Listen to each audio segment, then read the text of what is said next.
Mhm. Because when a man says, I'll deal with it later, it's likening to survival mode through functionality and moving Mhm. forward at the same time. Like he's Mhm. trying to survive because he still has stuff to do, and he doesn't have time to let the weight of whatever it was to decapitate him Mhm. because he knows that if I deal with this now, I might not recover and I have stuff I have to get done. Right. And my recovery might be too much. But that's just the thing too, because we will keep going until we can't. It's kind of like it's not an option, unfortunately. It should be. Mhm. We should be able to pause and reflect, have our moments and Breathe. take and breathe Mhm. and kind of like not necessarily disappear, but say, hey, I can't right now, and it be okay, and then come back. Right? Why you gotta go dip off? It's like because I need like I could either do this here, which is either is fine. For me, I don't mind being witnessed in my undoing or becoming. Mhm. Or I might go over here and be in an isolated state, not necessarily, no, might be separated Mhm. state. It's not that I'm isolated, Mhm. right? I'm just separated. I'm in my changing room You in need a the quiet. present. In the presence of other rooms, I went into this changing chamber to process this. I don't Yeah. always have to come out being exposed in the locker room where everybody can see what's going on. I can come into the locker room, take my stuff, and go over here and change if I feel like this needs to be a little bit more private. Mhm. I My have no problem with either or. my dad was that person. Like even if there was a situation where maybe him and my mom had a disagreement or him and I had a disagreement or something like that, and it just was, all right, let me go over here for a minute to gather my thoughts because if I say the wrong thing, it's going to be a bigger issue. So Mhm. let me separate myself for a second, whether that's getting out of the house, whether that's going to a different room, whether that's just going outside, taking a walk and coming back. You need to be able to create that peace of mind for yourself before you can handle whatever the situation is. Even myself, sometimes I'm like, okay, listen, I need to turn this phone off. I need to turn it off, put it in a separate room or whatever, and I need to go for a walk because if I don't, I'm liable to break something. Mhm. So let me find my peace of mind and my quiet moment. I'll get back to you. Mhm. Sometimes Sometimes going into the other room for men is a Mhm. coping mechanism because what we really want is to be able to stay where we are Mhm. and still process it and Mhm. not feel like we've been devalued, not Mhm. feel like we were too much, not Mhm. feel like that we were weak because that happened or because we crashed out or because we just became undone because it's like, oh, that weight was too much. It's not necessarily that it was too much. It's just that I'm still me. And I really want the place where I'm at to be that safe to where if I crumble and I get back up, you still see me as if I never fell, Right. right? And it's okay And for it's that moment. different. Yes, and it is okay. It is okay, but that even in that, I'm still enough. It's different when we do that with our bros. Mhm. And then we come with our feminine counterparts, Mhm. and they still see us in the presence of our masculinity Mhm. because that is still masculine. Mhm. It's not weakness. It takes bravery and courage to express and to show and reveal. So, women, it's like if you have a male friend who is expressing themselves, that man is demonstrating a level of courage and strength and bravery The because, vulnerability in it. and yes, The because it vulnerability. takes so much strength and resolve to stand in the expression of weakness, the expression of softness, the expression of vulnerability, and to still say, I am enough internally without having to hear it externally. So don't, and even for the men that are saying that, oh, he's just a punk, it's like, let me see you do it. No. I I honestly, especially when I'm dating someone, I like to create that sense of a safe space. I don't want you to feel like you have to keep anything from me. If it's something that's private that you don't want to talk about, okay, great. But I don't want there to be a hostility after you've expressed yourself or you've gotten anything off your chest. Like, I would so much more respect a man to cry in front of me because I know that he trusts me enough to tell me what's going on in his mind or how he's feeling or anything like that. Like, I respect that so much because, like you're saying, men don't have that space Hmm. to just crumble and break if they need to. It's always like you guys are continually on guard and you can't have that softness weaponized against you because people's, oh, well, he's not a man. He started crying. Like you said, let me see you not do it. You're still a human at the end of the day. Hmm. You Hmm. still have full emotions, just like women do. Cry if you have to. Like find your safe space, whatever is going to make you feel comfortable. Even if it's a random corner in your house, if that's all you have, use that closet. Wherever you need to get it out. Let's go into this bench talk, right? Like we're sitting next to each other. Let's reflect us. It's like neither reflected Really the want to other. reflect on some stuff because we've been through some things now. I know. It's like I know the personal reflections, silent burdens we've carried. Mhm. Um, how how it shows up physically or relationally, right? Between men and women, right? So how have your male friends or just male counterparts that you've encountered, whether platonically, romantically, or in business, of everything in between, how do they show up with those type of things, those type of burdens that they carry, right, in their personal reflections? Because I know they talk to you about different things because you might have seen it and you ask, Mhm. but there's a difference when they volunteer, I see it the most in body language. really. hmm Um, a person that you normally see stand straight up tall because they're fine. Everything is good. They're confident. Life is good. Something happens, then they're a little Mm, recluse. They're a little mm, more closed off. They may not be as engaging or something to where you actually say, "What happened?" You know?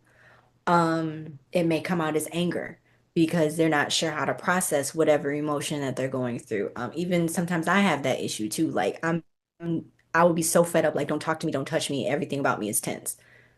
But I've seen my male friends do the same thing. So I'm like, okay, well, I'm not wrong, you know. mm, mm, Or it may come out as the separation, like you don't hear from him for a minute. mm, mm, mm, And like, yo, what happened? I just had to get my mind right.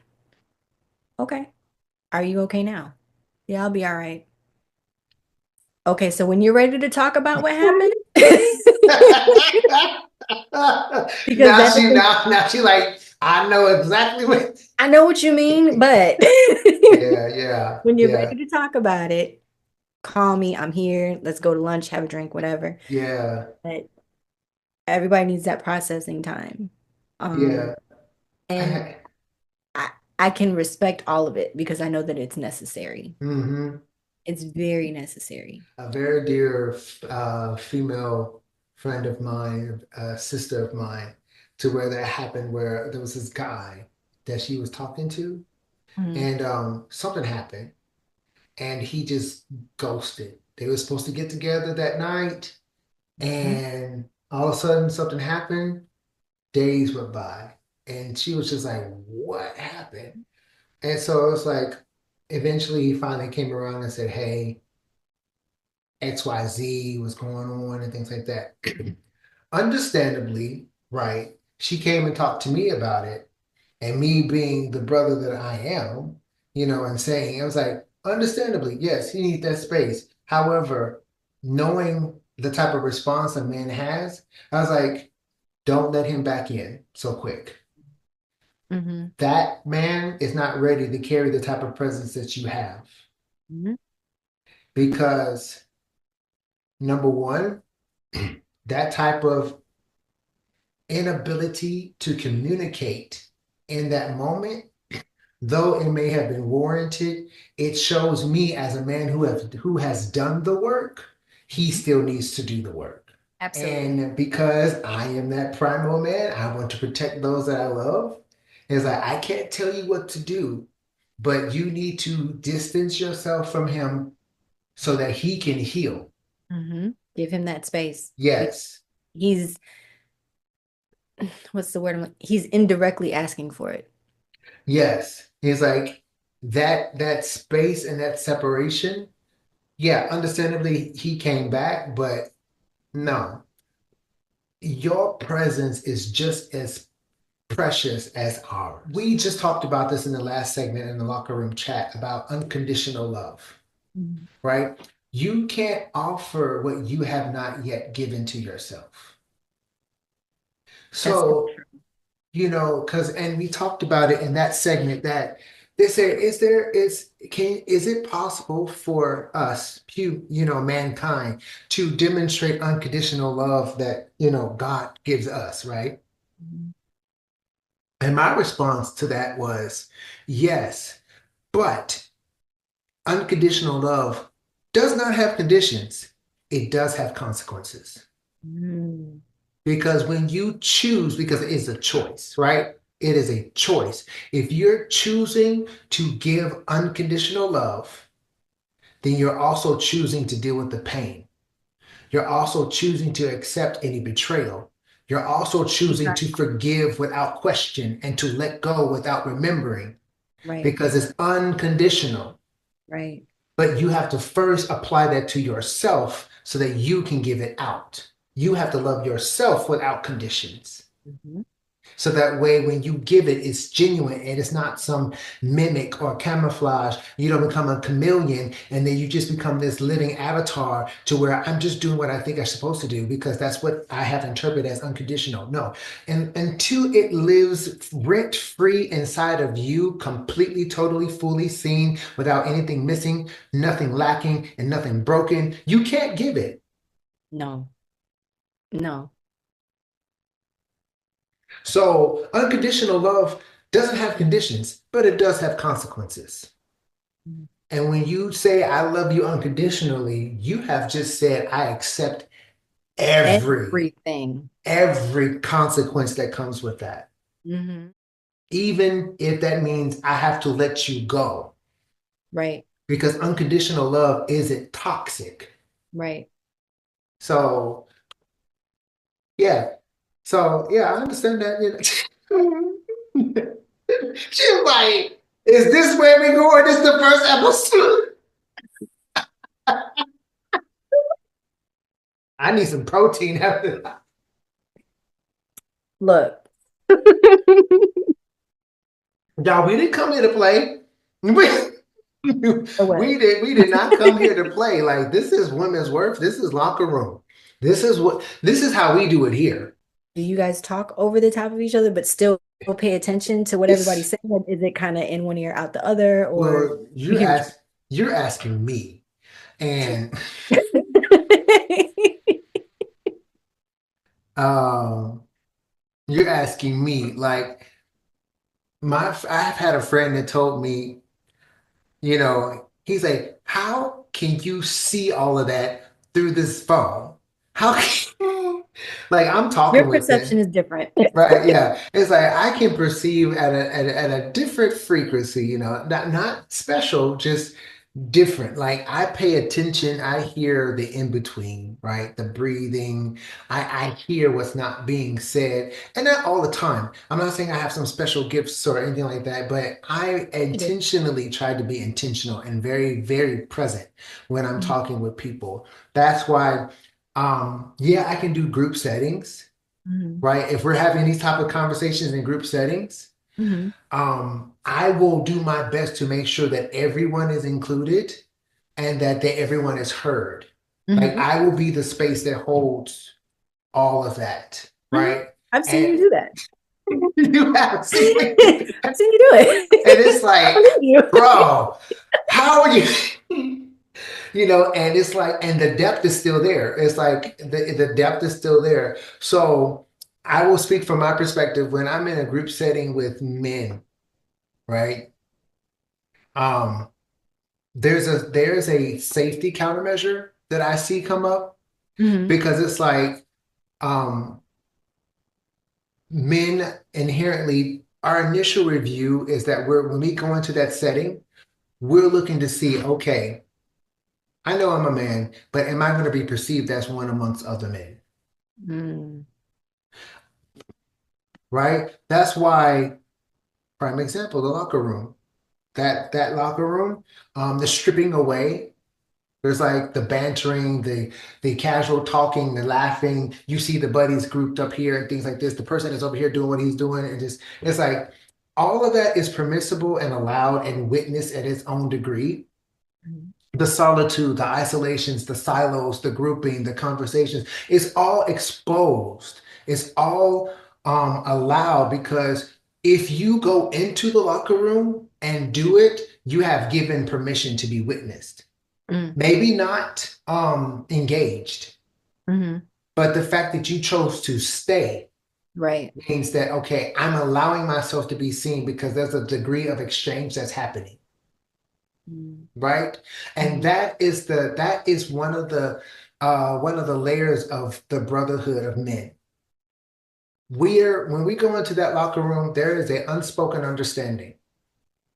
It doesn't have to be said, whether there's an eye contact, there's a glance, a head nod, it does we understand all of that Hmm. in an instant. We understand that even if we're walking past each other at the gym and we make eye contact or whatever the case may be, it is instantly understood. Hmm. We don't have to explain or anything like that, right? So it's like even if you happen to see someone and they smile, it's like we understand the level of acknowledgement that just happened, right?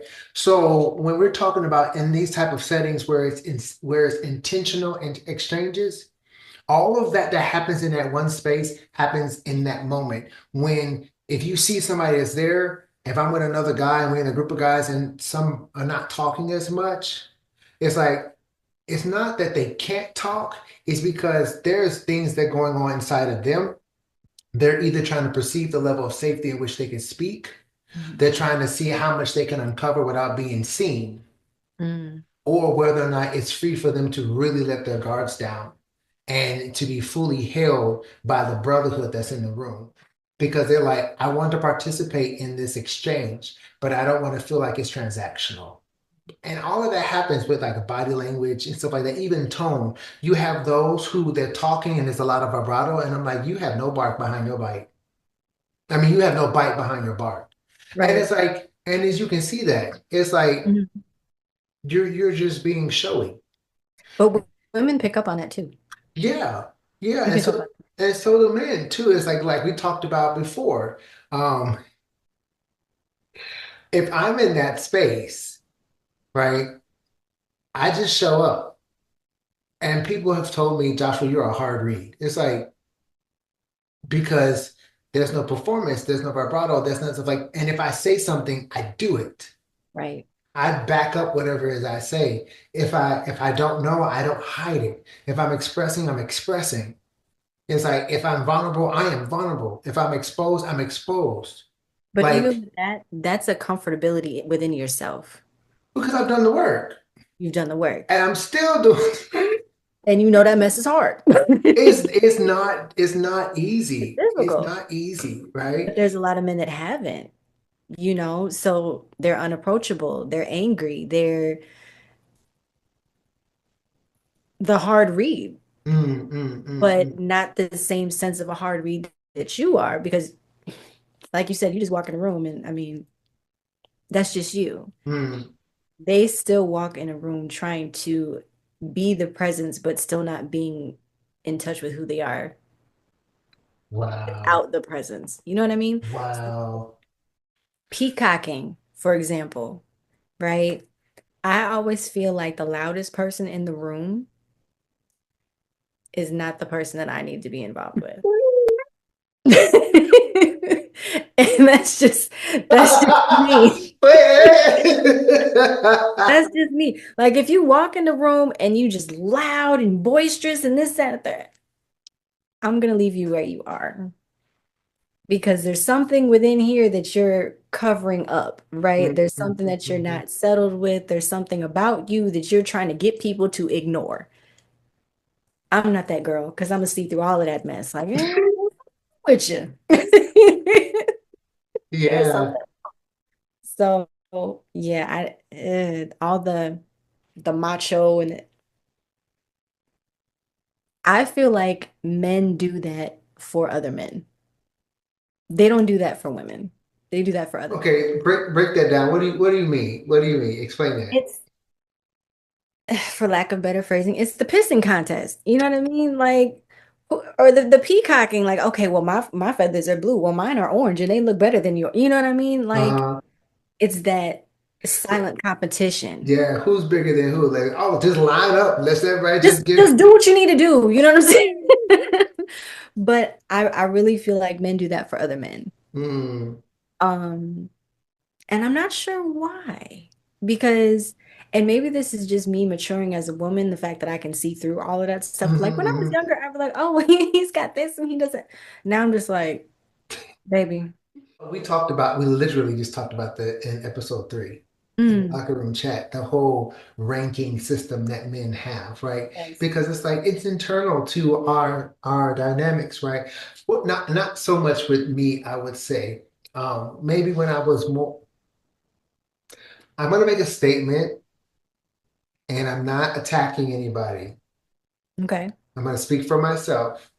Okay. When I was younger and I was not as secure and immature, I did a lot of comparison. Mm-hmm. But I think And we all did that. right. And so that's why I said that because it's like internally, men have this feralness, that's this primal energy Mhm. that it we know when it activates because it starts there's a real physical feeling that we feel that Mhm. rests it starts here in the center of our chest and it moves up and down our core from like here all the way down to our root back and it just oscillates like this, especially when Mhm. we are with our brothers that we have a connection with or when we're in that type of environment where that energy is present, right? And we Mhm. get all amped up and we start Mhm. to feel it. And that gives us this, it's like a signal that says, okay, I can fully show up. And so it's not that we compare, it's like almost a rite of passage, you know. In some cases, people are comparing. In other cases, it's how we bond, right? Mhm. It's like, okay, I see you, you see me, and it's like, okay, wow, I can see you, and it's like I'm celebrating you. I'm Mhm. operating in a place of admiration because of where you are. And then it's like this reciprocated, like, bro, look at you. You see this a lot in gym culture, right? Yes. That's why Yes. if you look, and I know we're kind of like blending into topics here as we're talking, but this is understanding men so women can understand. It's like Mhm. that's why when you see men, most of the fitness models and the bodybuilder accounts on Instagram and all those little whatever places, most Mhm. of their followers are men. I've 70 noticed to that. 80% of their followers are men. The I've noticed. people who comment and say all of those men. It's like, Mhm. man, look at you. Like they're and it's not, some of them might mean what they say, but that's their way of congratulating and giving them their flowers, right? Mhm. And that's how they do that. It's because it's like, wow, it's like they're appreciating that man in his masculinity and showing up. And believe it or not, more men would prefer to have compliments from other men than women. Really? Yes, because it's different when a man says they see you Mhm. than when a woman says they see you. Because what's the woman's motive? Mhm.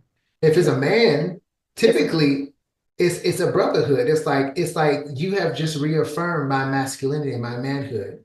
Especially if I see you as a man myself. Mhm.